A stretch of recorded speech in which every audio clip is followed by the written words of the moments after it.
ఎప్పుడు ₹1,00,000 జాబ్ కొట్టు, 10 లక్షల జాబ్ కొట్టు, 20 లక్షల జాబ్ కొట్టు, లేకపోతే ₹1,00,00,000 అయినా సరే జాబే కొట్టాలి. నువ్వు కంపెనీ పెట్టొద్దు, 10 మందికి ఉద్యోగం ఇవ్వద్దు. ఎందుకంటే సేఫ్ గేమ్. పక్కన మనం కంపెనీ పెట్టామనుకో, మీరు లాస్ అయింది ఎట్లా? ఉన్నదే ఒక్కడు, లేకపోతే ఒక్కది.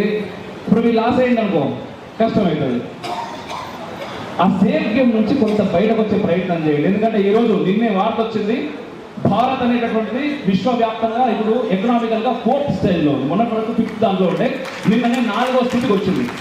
అది త్వరలో మనం విశ్వగురువు కాబోతున్నాం. భారత్ మళ్ళీ ఎప్పటికీ విశ్వగురువే, ఇప్పుడు మళ్ళీ విశ్వగురువు కాబోతుంది. అంటే అనలిటికల్ పరంగా కూడా మనం 150 కోట్ల మంది జనాలు మనం అమ్మ. ఒక్కసారి మన కాళ్ళ మీద మనం బ్రతకగలిగితే ప్రపంచం మొత్తం మనకి దాసోహం అవుతుంది. అందుకోసం అని చెప్పేసి ఎంతసేపు వాంతి మనం వాడుకోవాలి తప్ప మన లోపల ఉన్నటువంటి క్రియేటివిటీ చంపే ప్రయత్నం చేశారు.